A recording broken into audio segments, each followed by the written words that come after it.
মালয়েশিয়ার নিয়োগকর্তারাই দিবে বাংলাদেশি শ্রমিকদের সব খরচ। নিয়োগকর্তারাই দিবে বাংলাদেশি শ্রমিকদের খরচ। শ্রমিক নিতে বাংলাদেশের সঙ্গে নতুন এবং আরো সংস্কার করে সমঝোতা স্বাক্ষর করতে যাচ্ছে মালয়েশিয়া।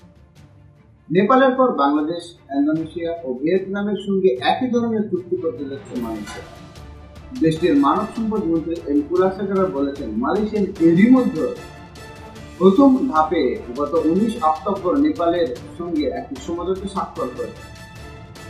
মানব পাচার রোধে এবং অভিবাসীদের ঢল ঠেকাতে এই সমঝোতা হচ্ছে বলে জানান তিনি। বলেন, নতুন চুক্তির আওতায় আন্তর্জাতিক শ্রম সংস্থা অনুযায়ী শ্রমিকদের নিয়োগ ফি, বিমানের রিটার্ন টিকিট, ভিসা, স্বাস্থ্য পরীক্ষা, বাৎসরিক ও নিয়োগকর্তাদের বহন করতে হবে।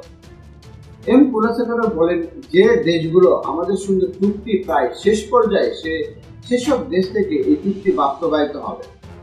নেপালের যে মডেল বাস্তবায়ন হচ্ছে সেটি অনুসরণ করা হবে।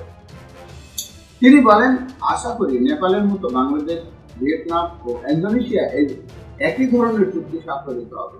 আমরা ইতিমধ্যে এই দেশগুলোর সঙ্গে আলোচনা করেছি। আসিয়ান শ্রমমন্ত্রীদের বৈঠক শেষে তিনি স্থানীয় সাংবাদিকদের এই কথা বলেন। এছাড়াও বাংলাদেশ, ভিয়েতনাম ও ইন্দোনেশিয়া ও ফিলিপাইনের সঙ্গে একই চুক্তি বাস্তবায়িত হবে।